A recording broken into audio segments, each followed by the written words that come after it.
So welcome, hello, and thank you for taking the time to come talk to us about International Women's Day. It's a pleasure to have you. It's my pleasure. Thank you very much for inviting me. It is a pleasure indeed to raise awareness about this kind of issue in such an important day, and that remind us, the gender-based importance of contrasting this type of crimes and violence. Definitely, amazing. So for our viewers, would you mind telling us a little bit about yourself and the work that you do? Yes, indeed. So I'm Annachiara Sarto. I'm the co-founder and executive director of CRO, which is Cyber Rights Organization, which is based in The Hague. And I work with many international professionals with different backgrounds, and they all have different expertise on, for example, gender-based violence online, or child protection, or artificial intelligence, or GDPR. So my colleagues have, of course, different expertise, and we do deal with different cases in protection of digital rights. And then I'm also the director of Protection for Kids, which is an international NGO which basically deal with fighting of human trafficking and image non-consensual sharing. So non-consensual sharing of intimate images of minors, first of all. And so basically we conduct many humanitarian missions in local to raise awareness about these kind of issues. And we have many projects around the world. And I've been also consulting for the United Nations Child Protection Team. And sometimes I do some trainings for UN military and UN police. I assist those trainings on child protection before they're actually deployed to the peacekeeping operation. That's a very impressive CV. But it's also really important and really interesting work. So yeah. I think it's really interesting, the mentioning of the human rights, feminist approach, and new cybersecurity threats. That's so fascinating. So it's really amazing work. Yeah. So it's very interesting. You've mentioned how you talk with a lot of people from different backgrounds, yes. Activists, human rights, but also more formal institutions. How would you say specifically the topic of women's rights comes up, and what are the different takes on the issue? So what I really like about my team of colleagues is that is mainly composed of professional women. So and so we try to convey a feminist approach within all the activities and projects that we have. For example, the research project and the research center study of CRO is led by Dr. Sementin, that she's an expert on online gender-based violence, and she was indeed one of the creator of the law of non-consensual sharing of intimate images in Italy. So I'm very glad to work with people like her, and that are very prepared on these kind of issues and try always to convey feminist approach as well as an inclusive approach, starting from the language used in everyday activity. Yeah, well, that's really fascinating. And so you've mentioned that you were the founder of the CRO. Yes.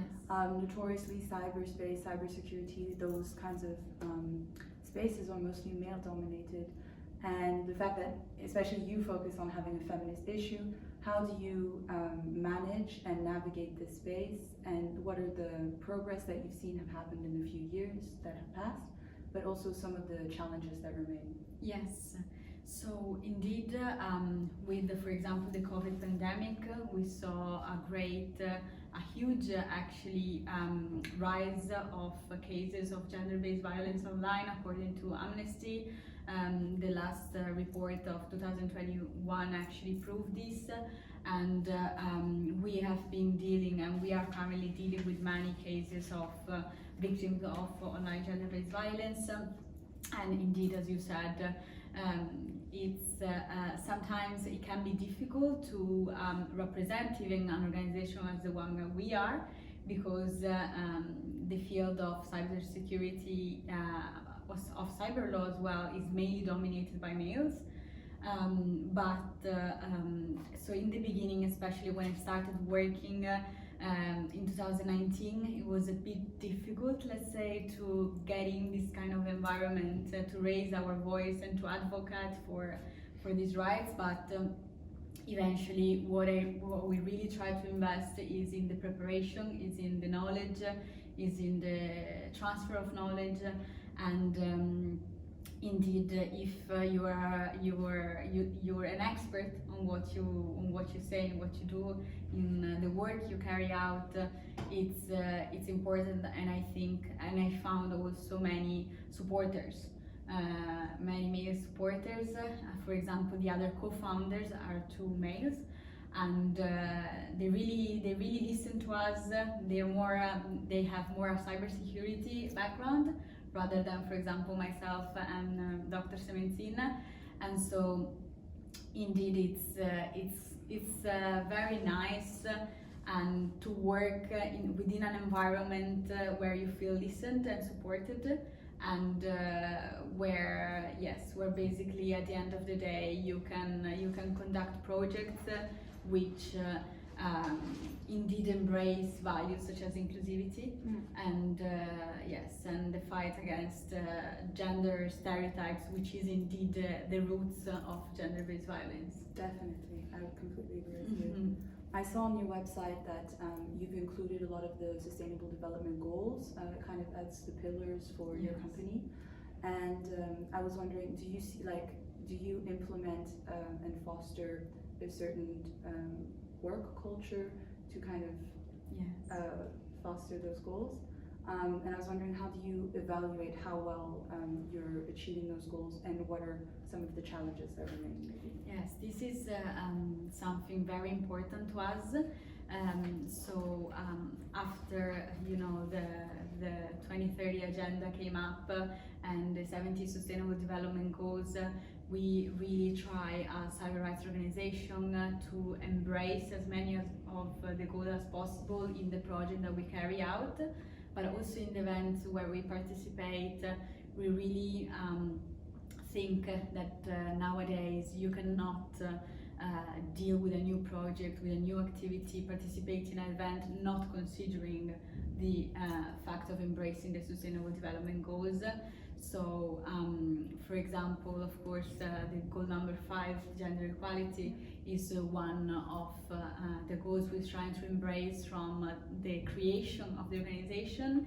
And then also, the partnership goal, the goal of peace, and it's all it's something we always have kind of in mind. And when we, for example, raise awareness about the issue that we deal with, for example, yesterday I was doing a guest lecture at the Hague University, and we always try, when we do raise awareness about those type of crimes, also to present new proposals and see how in practice they do embrace the Sustainable Development Goals. Of course, the 17 SDGs are very wide, and some of them are not really connected to our mandate. So we deal with some SDGs more than with some others, but I think this is normal, and but it's always good to have them in mind, and to carry on the activities having those in mind. And for example, according to the second part of the question, the results and the achievability of the results, it's always good, for example, for us to provide advices also to other NGOs and to companies as well on how to well communicate the Sustainable Development Goals, as well as the sustainable choices that are made within the company. In the sense that sometimes, there are many examples of companies who get a reputational crisis on the web because, for example, for a spot or for, a social media post that was posted on their social media, which maybe indeed did not seem to cover the some of the goals of the Sustainable Development Goals, but in the same time that may not be a problem of the company per se or of the organization, but it may be sometime, for example, just the bad communication of the action. So, for example, that's why we really try to invest also in teaching how it's important nowadays to conduct a sustainable communication to transfer the Sustainable Development Goals embrace of the company or of the organization. Okay, that's a really interesting point. Thank you. So one of the themes this year for International Women's Day, there are many, but one of them is promoting gender equality specifically for women in the tech industry and the digital spaces. Do you think this is still a goal that's important, and like how relevant is it today? I think nowadays is very relevant, and as we know, nowadays the majority of people has at least one social network, thinking about Instagram, Facebook, WhatsApp or whatever, and you know, the data that we have of the last reports of UNODC, but also the Amnesty Report 2021, they show how still, you know, online gender-based violence is an issue that, and the data are very clear. The majority of victims are indeed women, or also persons from LGBTQ community. So we have to face the data as real as it is, and we have to work conducting the action we're doing with cyber rights organization, but also with our partners and collaborators to raise awareness about these issues and to tackle the phenomenon per se, also with the conducting research that is very important, which is then the base to conduct also advocacy and strategic litigation. I think that's what's so interesting about what you do, is because it goes from kind of private spaces, but also activism, legal, Yes. you also interact with universities, so Yes. it's very like wide ranging, and I feel like that's where the work becomes really interesting and effective. Thank you. Yeah. Yes, I really believe that. That's why the team of cyber rights organization really invest in collaborators, in having partnerships, in being present in different fields, in the academia, or connecting with the university, but also always taking in mind the importance of the local work of the NGOs and the institutional work of international organizations.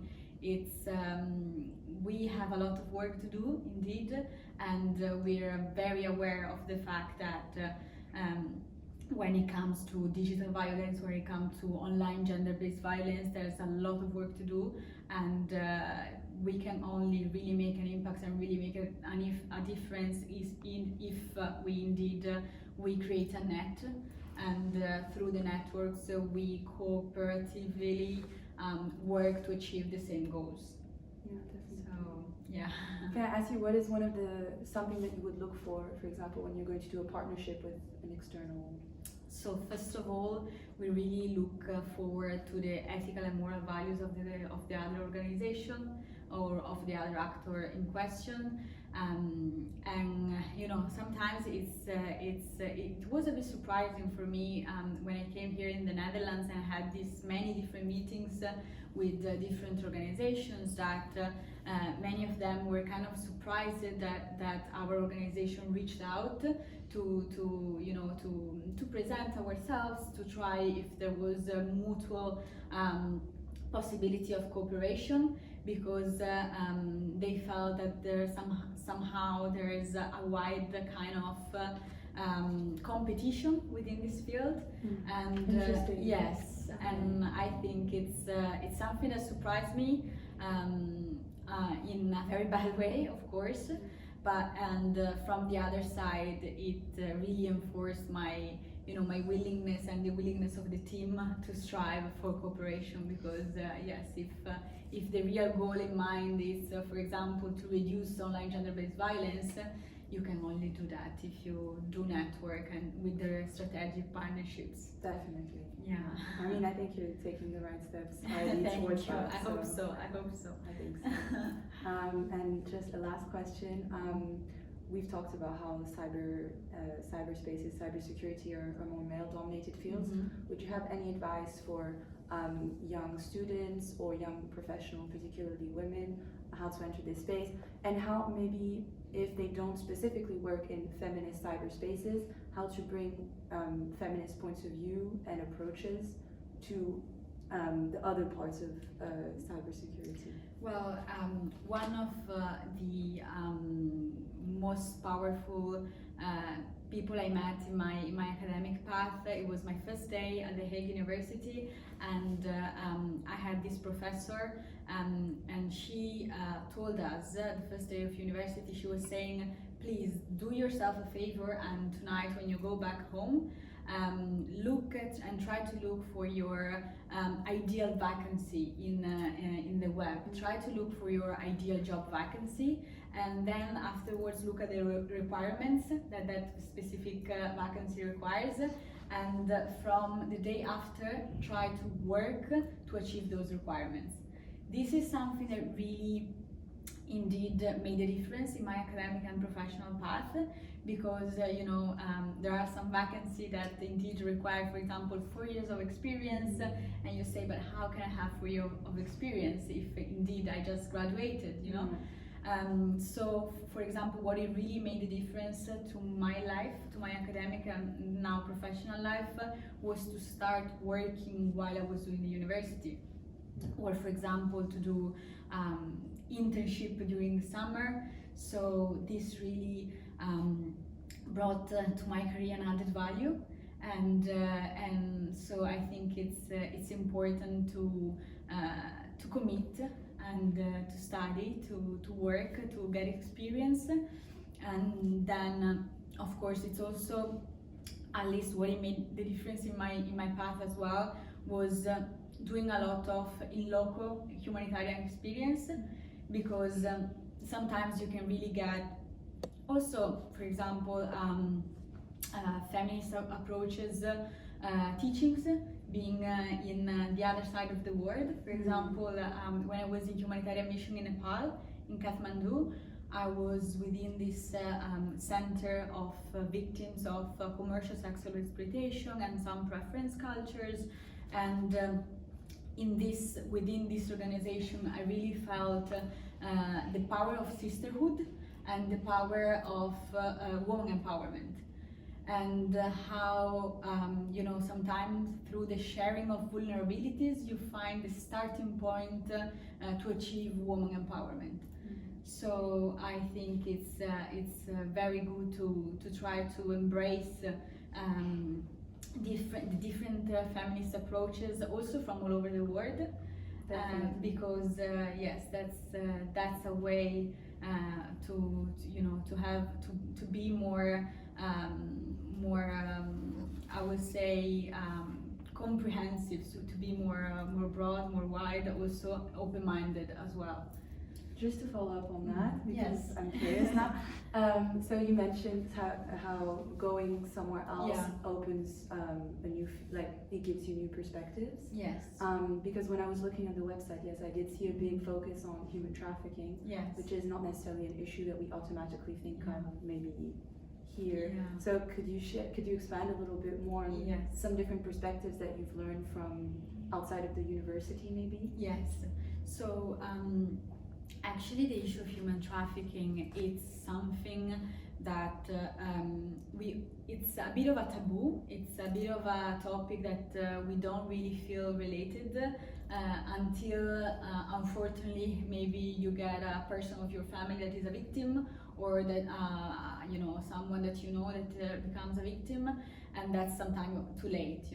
So the thing is that the issue of human trafficking is much more close than what we think, and it is widespread in Europe as well, and I did some research in the Netherlands as well, and indeed the issue of human trafficking it's of course more widespread in vulnerable communities, and also in LGBTQ communities.